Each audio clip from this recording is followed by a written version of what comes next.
ना इधर ना उधर, सीधे मुद्दे पर नजर। और क्या है आज की खबर, आप देखना शुरू कर चुके हैं न्यूज़ 18 आपके पुनीत के साथ। तो बहुत करीब आती जा रही है वो तारीख जब सऊदी अरब में अमेरिका और रूस के प्रतिनिधि बैठेंगे और बात करेंगे रूस और यूक्रेन के बीच चल रहे युद्ध को लेकर कि क्या समझौता हो सकता है। इस बीच इंतजार उस बात का भी हो रहा है कि कब ज़ेलेंस्की ट्रंप के पास जाएंगे और डील पर साइन करेंगे। लेकिन ये तारीख जैसे जैसे नज़दीक आती जा रही है, इस बीच बहुत कुछ उथल पुथल चल रही है और रूस ने हमले भी तेज कर दिए हैं। इसके मायने क्या हैं, क्या होने जा रहा है आगे, क्या संभावनाएं नजर आ रही हैं, इसी पर बात करने के लिए आज हम आपके साथ मौजूद हैं और मेरे साथ मेरे वरिष्ठ सहयोगी अंकुर जी भी मौजूद हैं। सीधे उनसे बात करते हैं, ये क्या होने जा रहा है सर, और जैसे जैसे वो डील की तारीख या मुलाकात की तारीख नज़दीक आती जा रही है, रूस अटैकिंग होता जा रहा है, बहुत तेज़ हमले कर दिए उसने।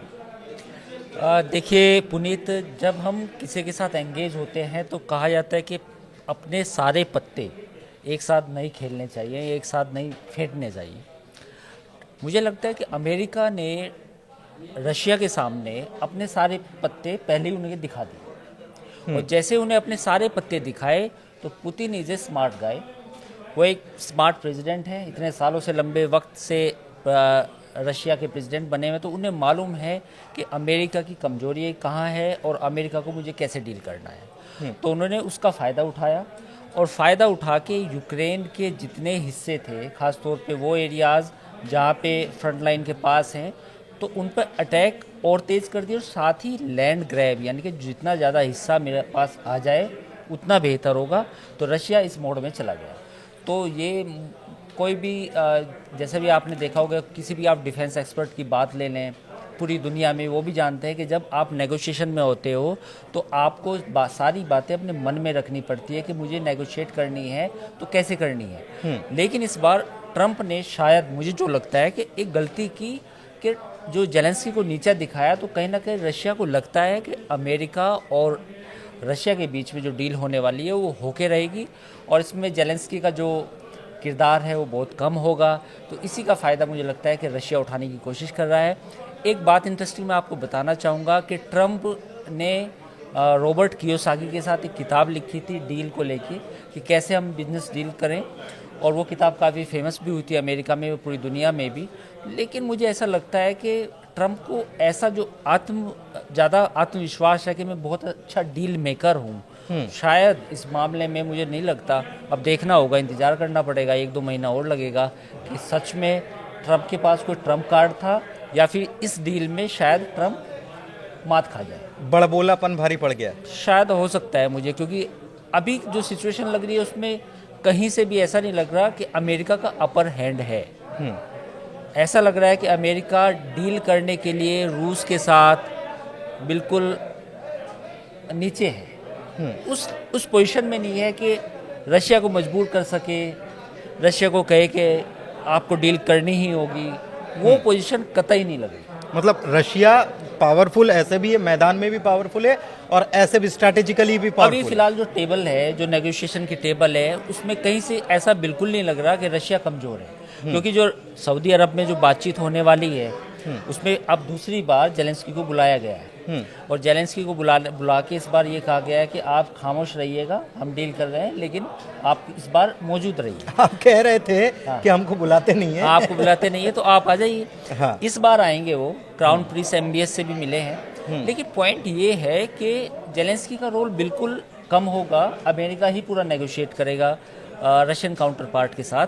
लेकिन अब देखना होगा कि अमेरिका की बात में दम होगा या रशिया अपनी ज़्यादा से ज़्यादा बातें मनवाएगा। एक चीज़ और है कि रशिया जिस तरीके से अटैक कर रहा है, 20% हिस्सा तो उसने यूक्रेन का कब्जा कर रखा है और ऐसा लग रहा है कि वो जब तक ये डील होती है 25 या उससे ज़्यादा हिस्से पर उसका कब्जा हो जाए। लेकिन ये फ़ायदा रशिया को अमेरिका से कहीं ना कहीं मिल रहा है क्योंकि इंटेलिजेंस शेयर नहीं की जा रही है यूक्रेन के साथ। देखिए, ये तो एक गेस्चर्स होते हैं कि जब हम किसी को नेगोशिएशन की टेबल पे लेके आए तो मैं कह दूं कि चलिए मैं आपका ये काम कर देता हूँ, चलिए मैं आपका ये काम कर देता हूँ, जल्दी से इस काम को निपटाते हैं, कोई बात नहीं, आप मेरे साथ साथ देंगे यानी कि रशिया को एक तरह से लुभाने की कोशिश कर रहा है कि आप आइए नेगोशिएशन कीजिए, आपको फ़ायदा ही फ़ायदा है। तो ये बातें हैं। लेकिन दूसरी बात आपको समझ में आनी चाहिए कि इस पूरे किरदार में एलन मस्क भी एक बड़ी पार्टी है।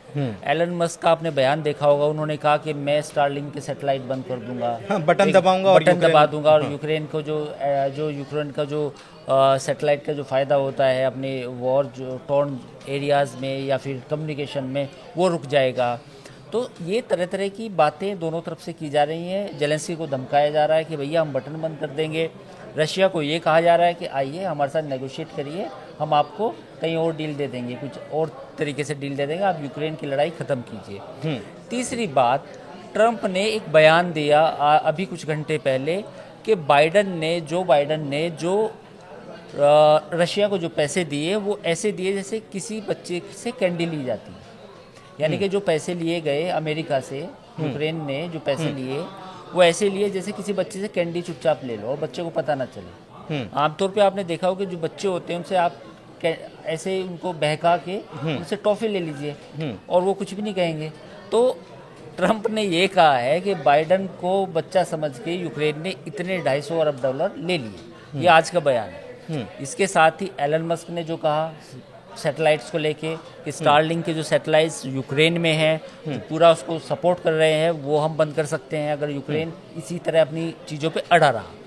लेकिन इस पूरे घटनाक्रम में एक थर्ड पार्टी जो है जिसको हम इग्नोर कर रहे हैं वो है यूरोपियन यूनियन। अब यूरोपियन यूनियन को लग रहा है कि एक ट्रंप तो था ही जिससे हम उलझ रहे थे, अब ये मस्क भी आ गया है। तो यूरोपियन यूनियन के कई नेताओं के ऐसे बयान आए हैं उन्होंने कहा है कि ट्रंप यूरोप से दूर रहें, यूरोप को समझना आता है, अपनी समस्याओं को सोल्व करना आता है, तो वो हमारे आंतरिक मामलों में हस्तक्षेप ना करें। ये यूरोप के नेताओं का बयान आ जाए। पोलैंड की तरफ से जो आप कह रहे हैं, इसमें मैं ऐड ऑन करना चाह रहा हूं कि पोलैंड की तरफ से एक तो मस्क को जवाब दिया गया और ये कहा गया, जब उन्होंने कहा कि मैं स्टारलिंक के वो एक बटन दबाऊंगा और बंद हो जाएगा, तो जवाब दिया गया कि भाई हम इसका पे करते हैं, इसको पेमेंट करते हैं इसके लिए, और वो यूक्रेन के लिए पोलैंड पे करता है। हालांकि एक कंपनी है, मुझे नाम याद नहीं आ रहा, यूरोप की कंपनी, उसने कहा कि अगर मस्क बंद करेंगे तो कोई बात नहीं, हम आपको सर्विस देंगे। हाँ, लेकिन फिर मस्क ने दिलचस्प बात ये है कि विदेश मंत्री को ये कह दिया कि चुप रहो छोटे आदमी, मतलब शट अप। हाँ, ये उन्होंने कह दिया, और ये भी कहा कि मेरा कोई तोड़ नहीं है, स्टारलिंक का कोई तोड़ नहीं है। तो अगर मस्क ये बात कहते हैं तो ये क्या वो धमका रहे हैं या पूरी दुनिया को कुछ संदेश देना चाह रहे हैं? क्योंकि मस्क अभी इसलिए भी चर्चा में है क्योंकि मार्को रूबियो से भी उनकी कुछ बहस हो गई, वहाँ पर मीटिंग जो हुई उसमें भी बहस हो गई। तो ये सब जो चीज़ें चल रही हैं और ये सब मीडिया के सामने हो रहा है। देखिए, ये दिलचस्प है, किया जा रहा है या हो रहा है? देखिए, मार्को रूबियो अभी जो ये मीटिंग होने वाली है सऊदी अरब में, इसमें भी वो अहम किरदार हैं। आपने देखा होगा कि जब व्हाइट हाउस में वो प्रेस कॉन्फ्रेंस हुई थी तो मार्को रूबियो ऐसे बैठे थे, बिल्कुल ऐसे बैठे थे, वो सोच रहे थे ये क्या हुआ। जैसे हमने यूक्रेन की जो एम्बेसडर थी उसका फोटो दिखाया, हाँ। वो वायरल हुआ, वो ऐसे बैठी हुई थी, तो मार्को रूबियो थे वो भी बिल्कुल ऐसे बैठे हुए थे, वो समझ नहीं आ रहा था क्या हो रहा है। तो मुझे लगता है कि जो ट्रंप की इनर सर्कल है, जो उनकी पूरी कैबिनेट है, कहीं ना कहीं देर सवेर, अभी 4 साल हैं उनके पास, कहीं ना कहीं उन्हें भी जो स्टाइल ऑफ फंक्शनिंग है एलन मस्क का या प्रेसिडेंट ट्रंप का, कहीं ना कहीं कोई ना कोई असहज हो सकता है, क्योंकि जो दोनों को काम करने का स्टाइल है वो अलग है। इससे पहले मैं आपको एक घटना याद दिलाना चाहूँगा विवेक रामास्वामी की। विवेक रामास्वामी भी डॉग में जो उन्होंने बनाया था डॉग, उसके अहम किरदार थे, लेकिन उनको फिर वहाँ से हटा दिया गया क्योंकि उनकी खटपट ऐसा मीडिया में खबर है कि उनकी खटपट हुई मस्क से और फिर उनको गवर्नर बना दिया ओहियो का। तो पॉइंट ये है कि जो इस तरह का स्टाइल ऑफ फंक्शनिंग है, तो पूरी दुनिया में जो पॉपुलिस्ट लीडर होते हैं वो इसी तरह काम करते हैं। उनका तरीका यही होता है कि जो मैं बोल रहा हूँ वो सही है, और मैं देखो मुझे इतने % वोट मिले हैं, मेरे के पास इतनी मेजोरिटी है, तो जो मैं सोच रहा हूँ, जो मैं कर रहा हूँ वो बिल्कुल सही है। तो ये पूरा फिनोमेना है। तो ट्रंप जो कर रहे हैं, मस्क जो कर रहे हैं, वो बिल्कुल ऐसे ही कर रहे हैं। एक इंटरेस्टिंग बात जो मैं आपको बताना चाहूँगा, जब हम यूरोप का जिक्र कर रहे थे, यूरोप के लोगों का ये कहना है कि एलन मस्क का लेना एक ना देना दो, यूरोप के मामलों में क्यों हस्तक्षेप कर रहे हैं। लेकिन इस पूरे घटनाक्रम में, चाहे वो मार्को रूबियो का मामला हो, विवेक रामास्वामी का मामला हो, आप ऐसे समझिए कि ट्रंप और एलन मस्क दोनों एक ही तरीके से सोच रहे हैं, एक ही तरह के बयान आते हैं।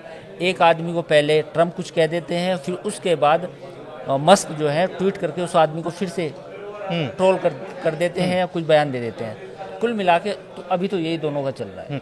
ये यूरोपियन अगर यूनियन की बात की जाए तो पोलैंड की तरफ से एक चीज़ और सामने आई और ये कहा गया कि हमारे पास परमाणु हथियार होने ज़रूरी है। जो सिचुएशन बन रही है वो पोलैंड की तरफ से कहा जा रहा है, या केवल पोलैंड नहीं बाकी जगहों। और दूसरी तरफ अमेरिका जो है काफ़ी सालों के बाद वहाँ ब्रिटेन में अपना फिर से वो परमाणु जो हथियारों का संग्रहण करना है वो उसको फिर से वो शुरू कर रहा है ब्रिटेन में। ये एक तरफ कुछ और हो रहा है, दूसरी तरफ कुछ और हो रहा है। ब्रिटेन, आपने बहुत अच्छा सवाल पूछा। ब्रिटेन ईयू एक तरह से ईयू का हिस्सा है, लेकिन ब्रेग्जिट के बाद वो इकोनॉमिकली थोड़ा सा अलग कट गया है। देखिए, ब्रिटेन कहीं ना कहीं अमेरिका की साथ देगा और अमेरिका भी ब्रिटेन का साथ देगा, लेकिन फिलहाल जो नेटो का इशू है, नेटो का इशू काफ़ी गंभीर हो चला है, क्योंकि जब यूरोप के लीडर्स हैं वो अब डिस्कशन कर रहे हैं कि नेटो से अगर अमेरिका हटता है, या जैसे बयान आते हैं, मस्क भी नेटो को लेके कुछ बयान देते हैं या ट्रम्प भी देते हैं, तो उनका कहना ये है कि अगर अमेरिका नेटो से अलग होता है, अलहदा होता है, तो फिर जो यूरोपियन कंट्रीज़ हैं उनको मिलके एक डिटरेंस तैयार करना पड़ेगा, चाहे वो परमाणु हथियारों का हो, क्योंकि रशिया का जो एग्रेशन है, रशिया के एग्रेशन को लेके जर्मनी, फ्रांस, उन्होंने कह दिया है कि ये हमारी दहलीज पे हैं, तो हमें एक प्रोटेक्शन चाहिए। रशिया को वो एग्रेसर मानते हैं, क्योंकि सेकेंड वर्ल्ड वार को अगर आप देखेंगे, जब जर्मनी की और रशिया की लड़ाई हुई तो रशिया की जो सेना है बर्लिन तक पहुंच गई थी। तो ऐसा यूरोप की जितनी भी कंट्रीज हैं उनको अपना आप को प्रोटेक्ट करना होगा। वो डिटरेंस कहाँ से आएगा? वो डिटरेंस चाहे न्यूक्लियर आर्सेनल से आए, नेटो को चाहे मजबूत करने से आए, या जितने भी कंट्री हैं अपना डिफेंस बजट बढ़ाएं, वो कहीं से भी आए। अब उन्हें सोचना पड़ेगा। अब देखना होगा कि ट्रंप अगर नेटो से पूरी तरह से एग्जिट होते हैं तो यूरोपियन कंट्रीज क्या करेंगे। लेकिन अभी ये वक्त नहीं है शायद से कि नेटो से अलग हो, या ये सही वक्त है? देखिए, इसमें दो तीन चीज़ें हैं जो मुझे लगता है कि जो ट्रंप की कार्यशैली है वो लोगों को धमकाने की ज़्यादा है, लोगों को डराने की ज़्यादा है, और एक्शन की कम है। तो उनका कहना ये है कि जो मेरा रुतबा है, जो डॉलर की इकोनॉमी है, जो अमेरिका का रुतबा है, वो रुतबा कायम रहे, वो चाहे प्यार से कोई बात मान जाए या डर के मान जाए। तो मुझे लगता है कि नेटो को अमेरिका पूरी तरह डेड नहीं करेगा, ये मेरा पर्सनल ओपिनियन है। उसकी वजह साफ है कि ऐसा नहीं है कि रशिया या चाइना का कोई खतरा नहीं है। मैं आपको एक इंटरेस्टिंग बात बताऊं कि आज रशिया, ईरान और चाइना की जो डिफेंस फोर्सेस थी वो आपस में संयुक्त अभ्यास कर रही थी। एक एक्सरसाइज जो रूटीन एक्सरसाइज होती है वो कर रही थी। जब ट्रंप से पूछा गया कि these three countries are doing some defence exercise, what do you think, तो ट्रंप ने कहा कि we are stronger all three, यानी कि हम इन तीनों से ज़्यादा स्ट्रॉन्ग है। तो मुझे लगता है कि लॉन्ग टर्म में तो अमेरिका को भी पता है कि रशिया के साथ वो दोस्ती तो नहीं हो सकती। रशिया के साथ अगर चाइना को कम करना है, या रशिया के साथ भी जो पुराना इतिहास रहा है कोल्ड वॉर का, तो मुझे लगता है कि नेटो डेड नहीं होगा। ये यूरोप को थोड़ा सा एक रीजिक करने की बात है, एक हिला दो थोड़ा सा। रशिया जो यूरोप के जो यूरोपियन जो नेशंस हैं वो आपस में थोड़ा सा सख्त में आ जाए, उनको लगे कि हाँ अमेरिका हमें मदद कर रहा है, अमेरिका की नमस्ते करने लगे। अल्टीमेट थिंग तो वो बिजनेस बैलेंस करने की वाली बात है कि सब पूरी दुनिया बिजनेस से चलती है। एक चीज़ और है कि कनाडा में बदलाव हो गया और मार्क कार्नी आ गए हैं। उन्होंने आते से एक बात कही और उन्होंने कहा है जो कनाडा के ऊपर जो टैरिफ लगाने के फिर उसके बाद पहले लगाया, फिर हटाया, फिर लगाया, फिर वापस उसको होल्ड कर दिया। मार्क कार्नी ने कहा है कि हम अमेरिका को उसी अंदाज में जवाब देंगे और पछाड़ कर रहेंगे। तो ये भी देखिए, ये सब साथ में है ना। अभी भले ये खबरें अलग हो, लेकिन ये सब साथ में खड़े होकर अगर ये कर रहे हैं तो क्या प्रेशराइज करने की कोशिश हो? देखिए, अजीब सी सिचुएशन बनाई है ट्रंप ने। ग्रीनलैंड को कह दिया कि वो भी हमारे साथ आने वाले हैं। ग्रीनलैंड में विरोध शुरू हो गया। कनाडा की जब आपने बात की तो आपको मालूम है कि जो कनाडा के स्टोर्स हैं वहाँ पे अमेरिकन विस्की रखी है, स्ट्रॉबेरी रखी है, लोग खरीद नहीं रहे। लोगों अंदर विरोध शुरू कर दिया। है ना, सेंटीमेंट आ गया कि अमेरिकन प्रोडक्ट का बाइकआउट करो। तो मुझे लगता है कि ये उथल पुथल पूरी दुनिया में जो मची हुई है वो अभी रहेगी। 6 महीने लग सकते हैं, 8 महीने लग सकते हैं, जब तक ट्रंप को या अमेरिका को या मस्क को नहीं लगेगा कि हमारे कुछ टारगेट्स या जो जिन वादों को लेके वो आए थे, जिन बड़े बड़े सपने उन्होंने दिखाए थे, पॉपुलिस्ट लीडर जो ट्रंप हैं, उन्होंने कहा था मैं सब कुछ ठीक कर दूंगा, मैं पुराना जो अमेरिका का इतिहास है, जो गौरवशाली इतिहास है, वो वापस लेके आऊँगा।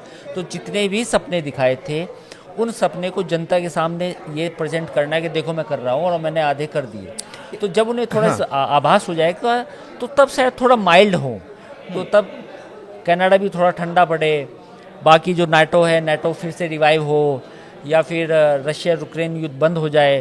तो मुझे लगता है कि फिलहाल लेकिन शॉर्ट टर्म टारगेट में तो पूरी दुनिया में वॉलेटिलिटी रहेगी। एक आखिरी सवाल कि ऐसे अमूमन बड़े जब फैसले होते हैं या बड़े मुद्दे जो होते हैं उनको सुलझाने की जब कोशिश होती है तो कोई भी राष्ट्राध्यक्ष होते हैं धीरे धीरे क्योंकि उनके पास समय भी होता है और धीरे धीरे मुद्दों को, लेकिन ट्रंप ने आते से इधर भी पासा चला है, इधर भी प्यादा आगे बढ़ा दिया है, इस तरफ भी उन्होंने गोटी आगे बढ़ा दी है। तो ये सब एक साथ जो कर रहे हैं इसकी वजह से बहुत ज़्यादा उथल पुथल हुई है। देखिए, इसमें 2-3 चीज़ें हैं। ट्रंप का जो पहला कार्यकाल था, उस कार्यकाल में ट्रंप ज़्यादा काम नहीं कर पाए। ट्रंप का आरोप ये था कि जो वहाँ का एस्टेब्लिशमेंट था, डीप स्टेट था, उसने उन्हें काम नहीं करने दिया, ब्यूरोक्रेसी हावी थी। तो ट्रंप फैसला लेते थे लेकिन कहीं ना कहीं पलट जाते थे, चाहे उसमें मैक्सिको की दीवार हो, चाहे वो उसमें इलीगल इमिग्रेंट्स का मामला हो। तो जितने भी फैसले थे उन सभी फैसलों में ट्रंप को लगता था कि उतनी आज़ादी नहीं है। अब जो रिपब्लिकन्स दोबारा आए हैं, ट्रंप वापस आए हैं एक थम्पिंग मेजोरिटी के साथ, तो अब ट्रंप को लगता है कि मेरे पास 4 साल हैं, तीसरी बार मैं राष्ट्रपति नहीं बनूंगा, तो इन 4 साल में मैं जल्दी से काम करूं। लेकिन इसके पीछे जो दिमाग है, जो मुझे लगता है कि जो राइट विंग है, जो कंजर्वेटिव्स हैं, जो ये समझते हैं कि ट्रंप जो एक नींव रखेंगी, उस नींव के बाद जो सेकंड टर्म होगा वो भी रिपब्लिकन्स का होगा, और उसमें हो सकता है कि एलन मस्क अमेरिका के राष्ट्रपति का चुनाव लड़े। तो मुझे लगता है कि ट्रंप एक बुनियाद रख रहे हैं, एक कंक्रीट रख रहे हैं, और वो कंक्रीट इतनी सॉलिड होगी कि जो रिपब्लिकन्स हैं, कंजर्वेटिव हैं, राइट विंग हैं, वो सब अमेरिका की राजनीति को एक लंबे समय के लिए रिपब्लिकन की तरफ झुका के रखें। ठीक है, बहुत शुक्रिया और उम्मीद करते हैं कि बहुत सारे सवालों के जवाब आपको मिले होंगे। दुनिया में देखिए बहुत कुछ हो रहा है, बहुत सारे अपडेट्स आ रहे हैं। कनाडा से अपडेट आता है, यूक्रेन से अपडेट आता है, रशिया की तरफ से अटैक और तेज़ हो गए हैं। अमेरिका ने कहा है कि हम बहुत जल्दी बातचीत करने वाले हैं। एलन मस्क ने भी कहा कि भाई एक स्विच दबाऊंगा, हालांकि मैं दबाऊंगा नहीं, ये भी उन्होंने कह दिया कि हालांकि मैं दबाऊंगा नहीं, लेकिन ये भी धमका दिया कि एक स्विच दबाऊंगा और यूक्रेन का मामला बिगड़ जाने वाला है। उधर अमेरिका ने जो मदद रोकी उसका प्रभाव यूक्रेन पर पड़ रहा है और उसका प्रभाव रशिया के लिए फ़ायदेमंद भी साबित हो रहा है। हालांकि बहुत जल्दी मीटिंग हो जाने वाली है और मीटिंग में क्या कुछ होगा उसका अपडेट आप तक हम पहुंचाते रहेंगे। फिलहाल आज की इस चर्चा में इतना ही। आपको वीडियो कैसा लगा इस पर कमेंट के जरिए आप हमें बता सकते हैं। इस वीडियो को शेयर कीजिए, लाइक कीजिए। धन्यवाद।